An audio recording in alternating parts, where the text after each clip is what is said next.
নমস্কার বন্ধুরা, আপনারা সবাই দেখছেন অনলাইন সলিউশন ইউটিউব চ্যানেল। সবাইকে জানাই স্বাগত।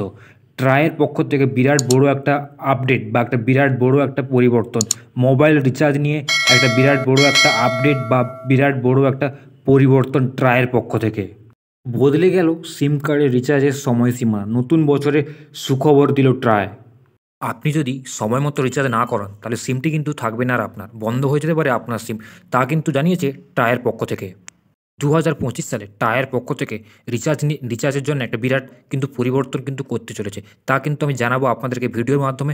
সম্পূর্ণ আপনারা দেখতে থাকুন। টায়ার পক্ষ থেকে যে নতুন নিয়ম প্রকাশিত হয়েছে তা কিন্তু আপনাকে জানাবো এই ভিডিওর মাধ্যমে। আমরা সবাই জানি 2024 সালে কিন্তু টেলিকম পক্ষ থেকে মানে ভোডাফোন, জিও, এয়ারটেল পক্ষ থেকে কিন্তু একটা রিচার্জের মূল্য কিন্তু বৃদ্ধি করা হয়েছিল। সেখান থেকে এই 2025 সালে সবার জন্য টায়ার নতুন নিয়ম কিন্তু অলরেডি প্রকাশিত হয়ে গেছে।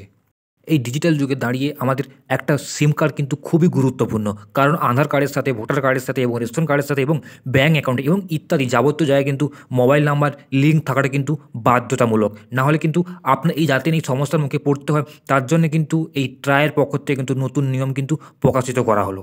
ট্রায়ের পক্ষ থেকে যে নতুন নিয়মগুলি প্রকাশিত করেছে, যাতে আপনাদের কাছে কোনো সমস্যার মুখে যদি না পড়তে হয়, তার জন্য আমি আপনাদের কাছে এই আপডেটটা পৌঁছে দিতে চলেছি। আর সাথে জানাই, যারা আমার এই অনলাইন সলিউশন ইউটিউব চ্যানেলটি সাবস্ক্রাইব করে গেছো তাদেরকে জানাই অসংখ্য ধন্যবাদ। যারা এখনও সাবস্ক্রাইব করেনি, নিচে থাকা সাবস্ক্রাইব বোতামে ক্লিক করে সাবস্ক্রাইব করে দিও বা পাশে থাকা অল নোটিফিকেশনটি অন করে দিও, যাতে আপনাদের কাছে প্রত্যেকটা চাকরির আপডেট এবং প্রত্যেকটা ইনফরমেশনের আপডেট আপনার কাছে আগে পৌঁছতে পারে। আর আপনার যদি ভালো লাগে থাকে ভিডিওটা লাইক করতে ভুলো না। আর এই ভিডিওটা কিন্তু আপনারা প্রচুর পরিমাণে শেয়ার করুন, যাতে প্রত্যেকটা গ্রাহকদের কাছে এই খবরটি কিন্তু পৌঁছতে পারে, যাতে সমস্ত গ্রাহকরা সমস্যার মুখে না পড়তে পারে। তার জন্য আপনাদের এই ভিডিওটা কিন্তু আপনারা প্রচুর পরিমাণে কিন্তু শেয়ার করতে ভুলবেন না। চলো বন্ধুরা, আমি দেখাবো ট্রায়ের পক্ষ থেকে যে নতুন নিয়মগুলি প্রকাশিত হয়েছে তা আমি আপনাদেরকে দেখাতে চলেছি এবং পড়ে আপনাদেরকে শোনাতে চলেছি। আপনারা দেখতে পাচ্ছেন যে ট্রায়ের পক্ষ থেকে যে নতুন নিয়ম যে প্রকাশিত হয়েছে সেটা কিন্তু আমি আপনাদের কাছে তুলে ধরেছি। চলুন আমরা দেখা যাক ট্রায়ের পক্ষ থেকে কি নিয়ম জারি করা হয়েছে। আপনারা এখানে দেখতে পাচ্ছেন প্রথমে বদলে গেল সিম কার্ডের রিচার্জের সময়সীমানা। নতুন বছরের সুখবর দিল কিন্তু ট্রায়। তারপরে কি বলেছে, যারা রিচার্জ করতে অনেক সময় ভুলে যান তাদের কাছে সুখবর নিয়ে এলো ট্রায়। তারা কয়েকটা গাইডলাইন জারি করে দিয়েছে। এগুলি মেনে চলতে হবে জিও, এয়ারটেল, ভি এবং বিএসএনএলকে। যদি কেউ তার ফোনে রিচার্জ করতে ভুলে যান তাহলে তার ফোনের যোগাযোগ যেন চালু থাকে, সেটি নিয়ে নিয়মের প্রধান কাজ। আপনি যদি আপনার সিমে রিচার্জ করতে যদি ভুলেও যান বা নাও করে থাকেন, তাহলে কিন্তু আপনার সিমটি কিন্তু চালু থাকবে। কারণ আপনাদের আগের রিচার্জে কী বলা হয়েছিল, আপনি যদি রিচার্জ করতে ভুলে যান তাহলে আমাদের আউটগোয়িং এবং ইনকামিং কল কিন্তু টোটালি বন্ধ হয়ে যাবে। এখানে কী বলা হয়েছে, নতুন নিয়মে কী বলা হয়েছে, আপনি যদি রিচার্জ নাও করতে থাকেন তাহলে আপনার কিন্তু সিমটি কিন্তু চালু রাখতে হবে। মানে যেখানে আপনার বাইরের যদি আপনাকে যদি কেউ কল করতে থাকে তাহলে আপনার ফোনে কিন্তু কলটি কিন্তু আসবে। আপনারা বুঝতে পারছেন নতুন নিয়মে কিন্তু এটা কিন্তু আপনাদের পজিটিভ দিক।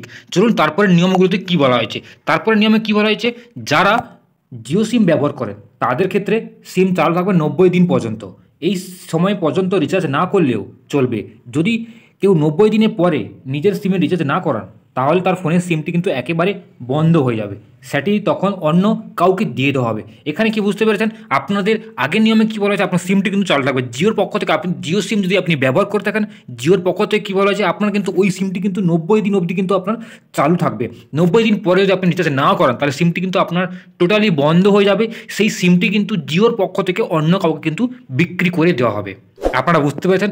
চলুন পরবর্তীতে আপনাদের কি বলা হয়েছে। আপনি যদি এয়ারটেল সিম ব্যবহার করে থাকেন তাহলে আপনাদের কিন্তু সিমটি কিন্তু চালু থাকবে 60 দিন পর্যন্ত। তবে এরপর যদি আপনি কোনো রিচার্জ না করান তাহলে আপনার নাম্বারটি কিন্তু বন্ধ করে দেওয়া হবে, সেটি তখন অন্য কাউকে দিয়ে দেওয়া হবে। আপনারা বুঝতে পারছেন, আপনি যদি এয়ারটেল গাও হয়ে থাকেন তাহলে আপনার জন্য কিন্তু 60 দিন ধার্য করা হয়েছে। 60 দিনের মধ্যে যদি আপনি রিচার্জ না করান তাহলে আপনার সিমটি কিন্তু টোটালি অফ করে দেওয়া হবে। তারপরে কি বলা হয়েছে, ভি সিম মানে ভোডাফোন। যারা ভোডাফোন ব্যবহার করেন তাদের সিম চালু থাকবে 90 দিন পর্যন্ত। ভোডাফোনের তরফ থেকেও 90 দিন করা হয়েছে। যারা এর মধ্যে সবথেকে কম রিচার্জ না করান তাহলে আপনার সিমটি কিন্তু বন্ধ করে দেওয়া হবে, সেটি অন্য কাউকে দিয়ে দেওয়া হবে।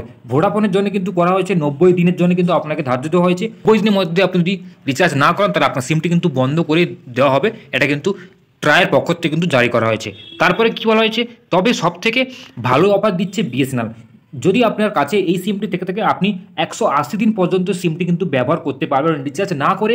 আপনি যদি বিএসএনএল ব্যবহার করতে থাকেন, আপনি রিচার্জ না করে 180 দিন কিন্তু আপনি ব্যবহার করতে পারবেন। তবে তার মধ্যে আপনি রিচার্জ করতে হবে, না হলে আপনার সিমটি কিন্তু অন্য কাউকে দিয়ে দেওয়া হবে। 180 দিনের মধ্যে যদি আপনি রিচার্জ না করেন তাহলে আপনার সিমটি কিন্তু বন্ধ করে দেওয়া হবে। তারপর দেখি সর্বশেষ কী বলেছে, ট্রায়ের নতুন নিয়ম অনুযায়ী ট্রায়ের নতুন এই নিয়ম মানতে হবে সকলকে। পাশাপাশি ফেক কল আটকাতে বিশেষ পদক্ষেপ নিচ্ছে কিন্তু ট্রাই। যদি আপনার ফোনে কোনো অজানা নাম্বার থেকে ফেক কল আসে, তাহলে সেই প্রতিষ্ঠানের পক্ষ থেকে আগে থেকে সতর্ক করে দেওয়া হবে। সেখানে আপনি আগে থেকে সতর্ক হতে পারবেন, তখন আপনি সেই মুহূর্তে ফোন কল রিসিভ করতে পারবেন। যদি ফেক কল আগে থেকে চিহ্নিত করা হয়, তাহলে সেটি কলের গ্রাহকদের কাছে বিশেষ অসুবিধা হিসেবে মানতে হবে। এখানে বুঝতে পারছেন, আপনাদের কাছে যদি ফেক কল এসে থাকে, তার জন্যই কিন্তু সিদ্ধান্ত নিচ্ছে ট্রায়ের পক্ষ থেকেই। কারণ এখনকার যুগে দাঁড়িয়ে কিন্তু অনেক ফেক কল অনেকের কাছে আসছে, তার জন্য সতর্ক করার জন্য কিন্তু ট্রায়ের পক্ষ থেকে নতুন নিয়ম কিন্তু জারি করা হচ্ছে। সেটা কিন্তু আপনারা পর কিন্তু বুঝতে পারবেন। তার জন্য এরকম ধরনের কিন্তু ইনফরমেশন পেতে আমার চ্যানেলটি সাবস্ক্রাইব করে রাখবো, যাতে প্রত্যেকটা আপডেট আপনার কাছে পৌঁছতে পারে। আর যদি আপনারা বুঝতে পেরেছেন কী বলেছে, এয়ারটেল সিম ব্যবহার করতে হলে আপনি কিন্তু 60 দিনের মধ্যে কিন্তু আপনাকে কিন্তু রিচার্জ করাতে হবে। আপনি যদি এয়ারটেল সিম ব্যবহার করতে থাকেন, তাহলে কিন্তু আপনাকে কিন্তু 60 দিনের জন্য আপনাকে ছাড় দেওয়া হচ্ছে। আপনি 60 দিন রিচার্জ না করলে আপনার সিমে কিন্তু কল আসতে থাকবে। এবং জিও এবং ভোডাফোন কী বলা হয়েছে, 90 দিন। জিও এবং ভোডাফোনের জন্য 90 দিন কিন্তু জারি করা হয়েছে, আর বিএসএনএলের জন্য কিন্তু 180 দিন কিন্তু জারি করা হয়েছে। আপনারা আশা করি বুঝতে পেরেছেন এই ভিডিওটা। যদি ভালো লাগে লাইক করতে ভুলবেন না, ভিডিও কিন্তু প্রচুর পরিমাণে শেয়ার করবেন, যাতে আপনাদের এই প্রত্যেকটা গ্রাহকের কাছে এই আপডেট যেন পৌঁছতে পারে।